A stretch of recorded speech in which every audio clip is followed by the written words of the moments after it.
Hello दोस्तों, कैसे आप सब लोग। तो दोस्तों, स्वागत है आप सबका मेरे YouTube channel basic math classes में। दोस्तों, आज मैं आपको मैथ में स्थानीय मान और जातीय मान पढ़ाऊंगी, यानी कि प्लेस वैल्यू और फेस वैल्यू पढ़ाऊंगी। तो दोस्तों देखिए दोस्तों, पहले हम पढ़ेंगे स्थानीय मान की परिभाषा की स्थानीय मान होता क्या है। तो दोस्तों देखिए, जिस अंक का स्थानीय मान पूछा जाता है उस अंक को पहले हम लिख लेते हैं, फिर उस अंक के बाद जितने भी अंक हो उतने ही जीरो यानी कि शून्य लगा देंगे। यही स्थानीय मान होता है। जैसे दोस्तों, ये हमारी एक संख्या है 7 6 8 3 4 6, ये एक संख्या है। इस संख्या में हमसे 8 का स्थानीय मान पूछा है ना। तो इसमें हम क्या करेंगे, हमने यहाँ पर पढ़ा है कि जो 8 है, मतलब कि जो भी अंक है उस अंक को हम लिख लेंगे जिस अंक का स्थानीय मान पूछा जाता है, और फिर उस अंक के बाद जितने भी अंक होते हैं उतने हम जीरो लगा देंगे। जैसे इस संख्या में हमसे 8 का स्थानीय मान पूछा गया है, तो पहले हम इसमें इस 8 को उतार लेंगे। अब हमने 8 लिख लिया। अब उसके बाद इस 8 के बाद जितने भी अंक है उतने हम जीरो लगा देंगे। तो कितने अंक है दोस्तों, तो ये है 1 2 3, 3 अंक है। तो यानी कि हम यहाँ पर 3 जीरो लगाएंगे। तो दोस्तों ये हमारा 8000 बन गया है। यानी कि जो ये 8000 है, ये हमारा इस संख्या के जो 8 है उसमें हमारा स्थानीय मान है, जो कि हमसे पूछा गया था। तो ये हमारा स्थानीय मान होता है। यानी कि हमसे जो भी हमें एक संख्या दे दी जाती है, उस संख्या में हमें जिस भी अंक का स्थानीय मान पूछा जाता है, हम उस अंक को ऐसे कैसे उतार लेंगे, और उसके बाद जितने भी अंक होंगे उस संख्या के बाद फिर हम उतने ही जीरो यानी कि शून्य लगा देंगे। तो यह हमारा स्थानीय मान हो गया है। अब उसके बाद है हमारा जातीय मान, यानी कि जातीय मान को अंकित मान भी कहते हैं और फेस वैल्यू भी कहते हैं। जातीय मान होता है जिस अंक का जातीय मान पूछा जाता है उस अंक को वैसे के वैसे ही लिख लेंगे। उसके बाद चाहे कितने भी अंक हो हम जीरो नहीं लगाएंगे। तो दोस्तों, जो स्थानीय मान है उसमें तो हम उस अंक को लिखने के बाद उसके बाद जितने भी अंक हो उतने जीरो लगाते हैं, लेकिन जो जातीय या अंकित मान है उसमें हमसे जिस भी अंक का जातीय मान पूछा जाता है हम उस अंक को लिख लेंगे, और उसके बाद चाहे कितने भी अंक हो हम एक भी जीरो नहीं लगाएंगे। जैसे कि दोस्तों ये हमारा एक प्रश्न है। अब इस प्रश्न में हमसे 7 का जातीय मान पूछा है ना। तो इसमें हम क्या करेंगे, इसमें हमसे 7 का जातीय मान पूछा है, तो इसमें हम 7 को ऐसे के ऐसे उतार लेंगे। तो यही हमारा 7 का जातीय स्थानीय मान जातीय या अंकित मान होगा। और है ना, अगर हमसे इस क्वेश्चन में 9 का जातीय मान पूछता तो हमें ना 9 को ऐसे कैसे उतार लेते। अगर हमसे 6 का पूछता तो हम 6 को ऐसे कैसे उतार लेते। यानी कि इसमें चाहे हमसे कितने भी अंकों का जातीय मान पूछे तो हमें वह ऐसे कैसे उतार लेना है, उसके बाद हमें बिल्कुल भी जीरो नहीं लगाना है। जबकि स्थानीय मान में हम जीरो लगाते हैं और जातीय मान में हम जीरो नहीं लगाएंगे, क्योंकि जातीय मान का मतलब होता है फेस वैल्यू। यानी कि जैसा जो भी अंक है जैसा वो इसमें है वैसा ही वो यहाँ पर आएगा, ऐसा खासा। उसके पीछे कोई जीरो वगैरह नहीं लगाएंगे। ठीक है। अब दोस्तों ये कुछ प्रश्न है, अब हम इनको हल करते हैं। आपको ये समझ में आ गया होगा। ठीक है। तो दोस्तों ये एक प्रश्न है, जैसे कि ये हमारी कोई भी संख्या दी हुई है, तो इस संख्या में हमसे 8 का स्थानीय और जातीय दोनों मान पूछा है। तो इसमें हम क्या करेंगे, अब हमें पता है ये संख्या हमसे पूछी है, तो पहले हम इसका स्थानीय मान निकालेंगे। तो हमें पता है कि इसका स्थानीय मान हम कैसे निकालेंगे। तो यहाँ पर हमने ये परिभाषा में पढ़ा था कि हमसे जिस भी अंक का स्थानीय मान पूछे हम उस अंक को उतार लेंगे, और उसके बाद जितने भी अंक होंगे उतने हम जीरो यानी कि शून्य लगा देंगे। तो इसमें पहले हम ये 8 है तो इसका हमसे स्थानीय मान पूछा है, तो पहले हम इस 8 को उतार लेंगे। उसके बाद 8 के बाद कितने अंक के, 2 अंक के, 1 और 2।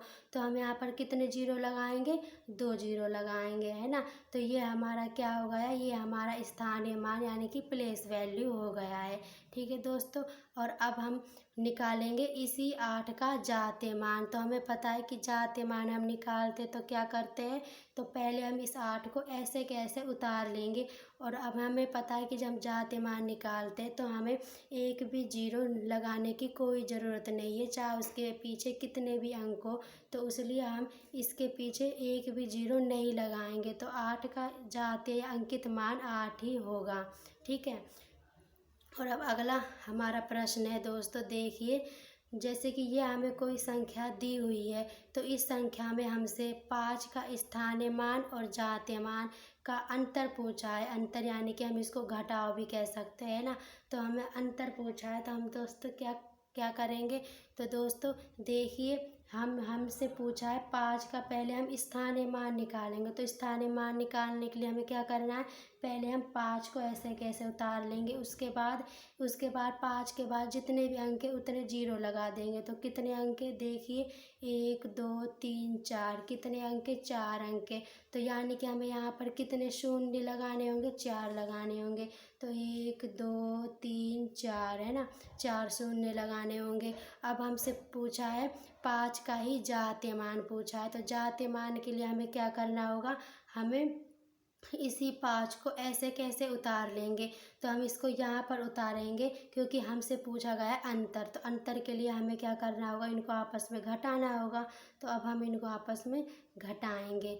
ठीक है दोस्तों, तो देखो अब ये हमारा है। अब देखो अब जीरो में से 5 तो जाता नहीं है, तो इसलिए हम क्या करेंगे, ये 5 इसको एक संख्या देगा, एक हासिल देगा मतलब, है ना। तो ये कितना हो गया, 10। अब ये 10 इसको हासिल देगा, तो ये हो गया 10, ये 10, ये 10। तो यानी कि ये कितना आया, ये हमारा 10 हो गया। तो अब हम 10 में से 5 घटाएंगे तो हमारा कितना बचेगा, 5 बचेगा। अब यहाँ पर पहले 10 था, अब इसने एक हासिल देता, यहाँ कितना रहेगा, 9 रह गया। यानी कि यहाँ 9 बचा, यहाँ पर भी 9 बचा और यहाँ पर भी 9 बचा। अब यहाँ पर पहले 5 था, अब इस 5 ने इसको एक हासिल दे दी, तो अब ये 4 बच गया। तो यहाँ पर ये 4 आ जाएगा। यानी कि जो हमारे स्थानीय मान और जातीय मान का जो अंतर आया है वो हमारा ये अंतर आया है। ठीक है दोस्तों, तो ये हमारा इस क्वेश्चन का आंसर है। अब अगला क्वेश्चन है हमारा, देखिए अगला क्वेश्चन हमारा ये है, इसमें हमें ये कोई संख्या दी हुई है, तो इसमें हमसे 4 का स्थानीय मान और जातीय मान का योग पूछा है। योग यानी कि हमसे जोड़ पूछा है। ठीक है, योगफल ये सब जोड़ होते हैं। तो इसमें हमें क्या करना है, इसमें हम पहले 4 का स्थानीय मान लेंगे, तो उसके लिए हम 4 को ऐसे के उतार लेंगे, ऐसे कैसे। उसके बाद हम उसके पीछे जितने भी अंक हैं उनको गिनेंगे। तो 1 2 3, 3 अंक है, तो हम उन 3 अंकों के लिए कितने जीरो लगाएंगे, 3 जीरो लगाएंगे। 1 2 3, ये हमने 3 जीरो लगा दिए। अब हमसे पूछा गया जातीय मान, तो फिर जातीय मान किसका पूछा है, 4 का ही पूछा है ना। तो फिर जातीय मान के लिए हम क्या करते हैं, जिसका भी जातीय मान पूछा है उसको ऐसे कैसे हम उतार लेंगे। ठीक है, तो ये उतार लिया। अब हमें इनका क्या करना है, योग करना है, यानी कि जोड़ करना है। अब हम इनको जोड़ेंगे, तो जोड़ने के लिए अब जोड़ो।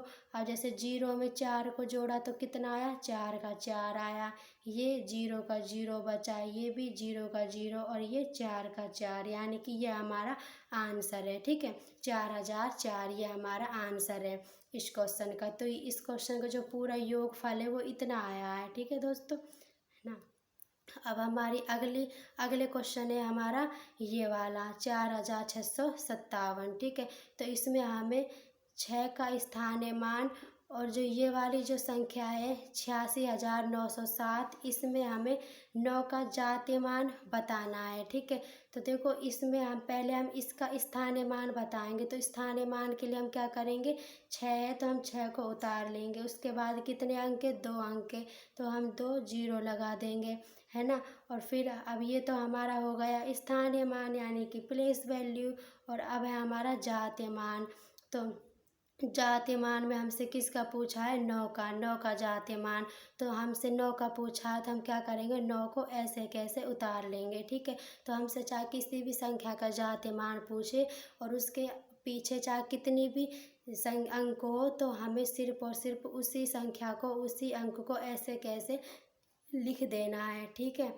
तो ये हमारा इस क्वेश्चन का आंसर है। ये जो 600 है ये तो हमारा स्थानीय मान है, और जो 9 है इस संख्या का, ये हमारा जातीय मान है, ठीक है। तो दोस्तों, ऐसे जो स्थानीय मान और जो जातीय मान के जो क्वेश्चन है, ऐसे सभी एग्जामों में देखने को आपको मिल जाएंगे, चाहे वो एग्ज़ाम छोटा हो या फिर बड़ा हो। तो दोस्तों, कैसी लगी आपको मेरी ये वीडियो? अगर आपको मेरी ये वीडियो पसंद आई हो तो प्लीज़ इस वीडियो को शेयर करना अपने दोस्तों और रिश्तेदारों में, और चैनल को सब्सक्राइब कर लेना, ताकि मैं रोज़ाना आपके लिए ऐसी वीडियो डालती हूँ तो आपको रोज़ाना मिल जाए। और दोस्तों, अगर आपको कोई भी डाउट हो तो कमेंट बॉक्स में लिखना। और दोस्तों, अब मिलेंगे कल। धन्यवाद दोस्तों।